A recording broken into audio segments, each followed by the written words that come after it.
परत एकदा विदर्भ किचनमध्ये स्वागत आहे तुमचे. तर आजचा दिवस तुम्हाला सुखी, समाधानी आणि आनंदी जावो. तर सकाळचे 9 वाजलेले आहे आणि इथे ह्या ज्या 2 ब्लँकेट होत्या त्या मी सर्फमध्ये भिजत घातलेल्या आहे, कारण ते गरम पाण्यामध्ये टाकल्या की छान मुरतात. म्हटलं 2 ते 3 तास आरामामध्ये त्या गरम पाण्यामध्ये छान भिजतील, त्यानंतरच बाकी कामे करणार. म्हणून आधी ब्लँकेट सर्फमध्ये टाकल्या आणि या ब्लँकेट इतक्या जड आहे की धुवायला थोडा वेळच लागतो. तर एकतर हाताने धुणं म्हटलं तर वेळ जातोच आणि मशीनमध्ये कसं लवकर होतं आणि बराच आपला वेळ पण वाचतो. पण असो, आणि हाताने धुण्यातही म्हणजे तेवढीच आपली एक्सरसाइज होते. तर हे सर्फमध्ये टाकून दिलेले आहे सर्व, सोबतच सोफ्याचे कवर होते. त्यानंतर बाहेरचे वातावरण बघू शकता, पाणी वगैरे शिंपलेलं आहे. इथे छोटीशी रांगोळी काढली आणि इथे हातोडा ठेवलेला आहे, तो धुवून ठेवला मी, कारण त्यांनी काहीतरी नारळ फोडलं त्यामुळे. त्यानंतर इकडे किचनमध्ये आली आणि याखाली जे कांदे ठेवलेले होते, लगेच त्याला 2 दिवसामध्ये भरपूर असे कोंब आलेले आहे, कारण कांदे ओलेच होते ते. त्यातल्या त्यात 5 किलो कांदे आणले आणि रोज 2 ते 3 कांद्याला कोंब येतात, नंतर ते खराब होतात. त्याच्यामुळे म्हटलं ते हवेशीर ठेवायचे. तर हा जो ड्रम होता, तर यामध्ये आज पाणी भरून ठेवणार आहे, कारण आज पाहुणे येतील. म्हटलं पाणी जास्त पाहिजेच असतं, नाहीतर सहसा 3 ते 4 गुंड पाणी भरते, म्हणजे आम्हाला तेवढं पुरतं. आणि 1 दिवसानंतर नळं येतात, त्यामुळे पाणी थोडं साठवूनच ठेवावं लागतं. आणि जर कोणी पाहुणे आले तरच मी हा ड्रम काढते, नाही तर मग यामध्ये काही पाणी भरत नाही. आणि उन्हाळ्यामध्ये तर यातील सर्व भांडे सामान होतं ते काढून ठेवलं दुसऱ्या डब्यामध्ये आणि म्हटलं हा घासून भरून घेईल, कारण आज नळं येतील त्यानंतर एकदम परवा. म्हणून मग त्यातलं सगळं सामान काढलं आणि त्या जागी जिथे ड्रम होता तिथे आता कांदे ठेवणार आहे. आणि कांदे फॉईल पेपरवर ठेवणार, म्हणजे कोंब येणार नाही. आणि ही ट्रिक मी पावसाळ्यामध्ये वापरली तर खरंच कांदे चांगले राहिले होते. म्हणून म्हटलं आता 5 किलो कांदे आहे, काही दिवस तरी टिकवावे लागतील, ते कोंब यायला नको. म्हणून आता त्या जागेमध्ये कांदे ठेवणार आहे. तर त्याआधी हे स्वच्छ पुसून घेतलं, कारण ड्रम होता त्याच्यामुळे काही रोज पुसल्या जात नव्हतं. तर हे पुसून घेते आणि नंतरच इथे कांदे ठेवणार.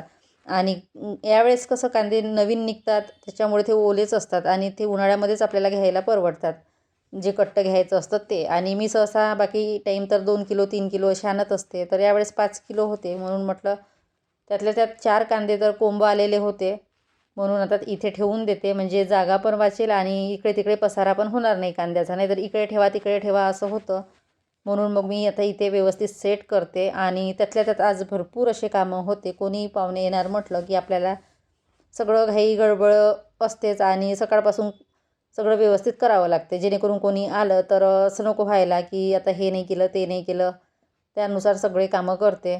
आणि त्यातल्या त्यात मागच्या साईडला आमचं एक वॉशरूम आहे, ते पण क्लीन केलं, कारण कोणी आलं तर ते वापरते. त्यानंतर इथे चहा घेतला आणि नंतर कालच्या व्हिडिओमध्ये मी तुम्हाला सांगितलं की मी बऱ्याच दिवसांनी या शॉपमध्ये गेले. तर त्या शॉपमध्ये मी ह्या कुर्तीज घेतलेले आहे, जे की मॅक्स म्हणून एक शॉप आहे. तर तिथे छान कुर्ती मिळतात आणि ब्रँडच्या असतात आणि सेल चालू होता, त्याच्यामुळे मला अगदी रिजनेबल रेटमध्ये मिळाल्या. तर ही 499ला आणलेली आहे मी. आणि कापड पण अगदी छान आहे, याला एक पॉकेट पण आहे. आणि पॉकेट असल्यामुळेच मी कुर्तीज घेतल्या. छान अशी वर्क आहे, एम्ब्रॉयडरी, आणि पूर्ण कुर्तीला बटन आहे, मध्ये अशी कट आहे. तर मला खूप आवडली, म्हटलं चला ही घेऊया. सोबतच एक दुसरी घेतली ती 299ला, ज्याचं रेट होतं 599. तर ही कुर्ती पण छान आहे, अगदी सिंपल आहे आणि प्युअर कॉटन आहे. आणि इथे हातावर छान अशी वर्क आहे, सोबतच एम्ब्रॉयडरी वर्क इथे गळ्यावर पण आहे. आणि मला अशाच आवडतात, गळ्यावर आणि हातावर वर्क असलेल्या. आणि 2 ते 3 वर्षानंतर मी तिथून घेतलेल्या आहे कुर्तीज, नाही तर आधी नेहमी घ्यायची. पण जेव्हापासून मग ऑनलाईन चालू झालं तर सहसा शॉपमध्ये जाऊन घेत नव्हती. आणि इथे मॅक्समध्ये खूप छान क्वालिटी असते. थोडं महाग असतात पण क्वालिटी एकदम छान असते, म्हणजे टिकाऊ, आणि कलर पण एकदम छान मिळतात.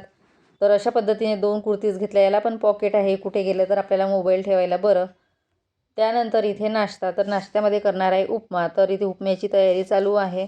आणि जास्त काही करायचं नव्हतं आज नाश्त्यामध्ये, फक्त उपमा करणार आहे. रात्रीची चपाती आणि भाजी पण आहे.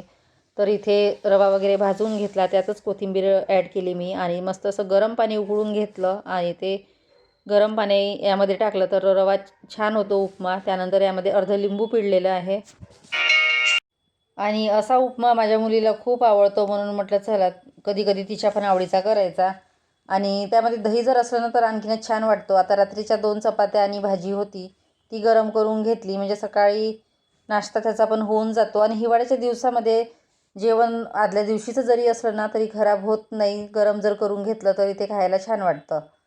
आणि सहसा हिवाळ्यामध्ये आपली भूक जास्तच असते, तर सकाळी सकाळी सर्वांना पोटभर असा नाश्ता होतो. तर त्यानंतर दुपारचे सर्व कामे आटोपलेली आहे. ते ब्लँकेट वगैरे धुवून घेतल्यानंतर ह्या तुरीच्या शेंगा म्हणजे ह्या महिन्यामध्ये शेंगाच सुरू आहे. फक्त ते दाणे काढायचंच फक्त असतो, बाकी काही नाही. त्यानंतर इकडे बघू शकता हे सगळं क्लीन केलं आणि इकडचं जे वॉशरूम आहे ते त्याचं दार म्हणजे ओपन केलं आणि तिथला ड्रम उचलून घेतला. कोणी आले पाहुणे तरच ते वॉशरूम यूज होते, नाहीतर होत नाही. त्यानंतर कामे आटोपली आणि आता म्हटलं भांडे लावून घेते, नंतर स्वयंपाक. तर आता 2-2:30 वाजलेले आहे आणि अजूनही लाईट आलेली नाही, कारण सकाळी 9 लाईट गेली तर अजून लाईट येण्याचं म्हणजे पत्ता नाही. तर इथे मुलीसाठी गॅसवरच पाणी गरम करायला ठेवलं. ती उशिरा आंघोळ करते, त्याच्यामुळे तिचं राहून जातं. आणि आज असंच होत आहे, लाईट चालू बंद.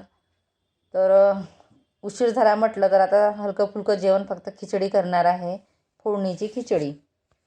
आणि आज मिक्स डाळीची खिचडी करणार आहे, जे की मी आप्प्यासाठी वापरते तीच डाळ. आणि म्हटलं आता दोघीच आहे जेवणासाठी, तर हलकं फुलकंच करूया. संध्याकाळी पूर्ण स्वयंपाक लवकरच करणार आहे. तर एकीकडे पाणी लावलेलं आहे आंघोळीसाठी आणि आता म्हटलं चला खिचडी करून घेते. नंतर तुरीच्या शेंगाचे दाणे पण काढायचे होते आणि दुपारी काही ना काही कामं असतातच. तरी बरं झालं की आदल्या दिवशी बऱ्यापैकी कामं आटपून घेतली आणि आज बरीच कामे होती छोटी मोठी, ती पण आवरून घेतली. आणि कोणी आपल्याकडे पाहुणे येणार असले तर आपल्याला असं वाटतं की आपलं घर क्लीन आणि नीटनेटकं दिसायला हवं. आणि आपण कितीही क्लीन केलं तरी आपल्याला वाटतं की कुठे नाही कुठे कमी पडलेलंच आहो, काही ना काही आपलं काम राहिलेलंच आहे. तर ते बघत असतो आणि करत असतो. आणि माझ्या बाबतीत तरी हमखास मी असं करतेच, कारण कुणी पाहुणे यायच्या आधी पण सर्व कपडे वगैरे स्वच्छ धुवून घेते आणि पाहुणे गेल्यानंतर पण धुवून घेते. तर असो. त्यानंतर इथे खिचडी फोडणी दिली, तर इथे बटाटा, कांदा, टोमॅटो आणि थोडं लसूण फक्त असं बारीक कट करूनच टाकलेलं आहे. आणि थोडे अगदी कमी कमी मसाले ॲड केले, म्हणजे जेणेकरून आपल्याला खिचडी पण खाल्ली म्हणून वाटायला हवं आणि फिक्की पण नको, अशा पद्धतीने केली ती. तर इथे थोडं पाणी ॲड केलं आणि याच्यासोबत कढी जर असली ना तर खूप छान वाटते. पण आता दही नव्हतं, त्याच्यामुळे म्हटलं जाऊ द्या. ठेचा होता, सोबतच चटण्या होत्या 2 प्रकारच्या, त्या खिचडीसोबत खाऊन घेऊया असं मी मुलीला बोलले. तर ती बोलली ठीक आहे. नाहीतर तिला कढी आणि खिचडी खूप आवडते, मग तो पुलाव असो, साधी खिचडी असो किंवा फोडणीची खिचडी. तर इथे खिचडी वगैरे करायला घेतली आणि त्यानंतर मध्येच हे जे झाकण आहे ना कुकरचं, तर याच्या कड्या लगेच लूज होतात. तर त्या रोज मला व्यवस्थित कराव्या लागतात आणि ते चमच्याने टाईट करते. त्याचे जे नट आहे ते लगेच लूज होतात ना, तर लगेच निघून येण्याची भीती असते. तर म्हटलं एकीकडे खिचडी होते तोपर्यंत इथे जवसाची चटणी करून घेते. बरेच दिवस झाले हे जवस आणून, मागच्या वर्षी कृषी प्रदर्शनीमधून आणलेले आहे ते. तर ते फारसे म्हणजे यूज होत नाही. करते एखादी वेळा मी जवसाची चटणी करते, सहसा तीळ आणि शेंगदाण्याची. तर चटणी करून घेतली. त्यानंतर हा चिवडा केलेला होता, तर त्यातील अर्धा चिवडा मी थोडा तिखट करत आहे आणि अर्धा थोडा फिका ठेवलेला आहे. तर इथे या चिवड्यामध्ये थोडं तेल गरम केलं, त्यामध्ये 1 चम्मच कांदा लसूण मसाला घातला आणि छान चिवड्यामध्ये मिक्स केला. आणि चिवड्याला मग कसं कांदा लसूण मसाला ॲड केल्यामुळे खायला पण छान लागतो आणि थोडा तिखट पाहिजे असतो चिवडा, म्हणून म्हटलं अर्धा तसा करूया आणि अर्धा फिका. तर असं 2 प्रकारचा केलेला आहे. म्हणजे छोटी मोठी बरेच कामं निघतात आपले. जरी सकाळचे कामं आटोपले, स्वयंपाक आटोपला, तरी काही ना काही असतेच. त्यानंतर तेल संपलेलं होतं, ते तेल भरून घेतलं. त्यानंतर इथे गॅस ओटा परत क्लीन करायचा होता आणि आता ही दुपारची कामे बऱ्यापैकी झालेली आहे. आता फक्त जेवण करायचं आणि त्यानंतर तुरीच्या शेंगाचे दाणे काढायचे होते. तर इथे मुलीची आंघोळ वगैरे आटोपली, तिला इथे जेवण दिलं आणि मी पण घेतलं आणि अशा पद्धतीने दुपारची माझी कामे आटोपली. आता अजूनही लाईट आलेली नाही, कधी येईल कुणास ठाऊक. आता 2:45-3 वाजत आलेले आहे. पण असंच होतं या आठवड्यामध्ये, लाईट म्हणजे चालू बंद रोज जात आहे. तर इथे सगळे कामे आटोपली आणि म्हटलं आता हे शेंगा निवडून घेऊया, थोडा वेळ आहे तर. आणि शेंगा निवडायचं म्हटलं तर हा निवांत वेळ पाहिजेच असतो दुपारचा, तेव्हाच ही कामे होतात. नाहीतर मग त्या शेंगा तशाच सुकून जातात आणि मग काढायला कोणी नसते. म्हणून मी जसा वेळ मिळाला तसे ते कामं करत असते. आणि ते शेंगा वगैरे निवडून घेतल्या आणि हा कचरा तर तो डस्टबिनमध्ये टाकायचा होता आणि कचरा इतका झालेला आहे फक्त शेंगाचा जास्तीत जास्त. तर चला मग इथेच व्हिडिओला एंड करते. Bye bye.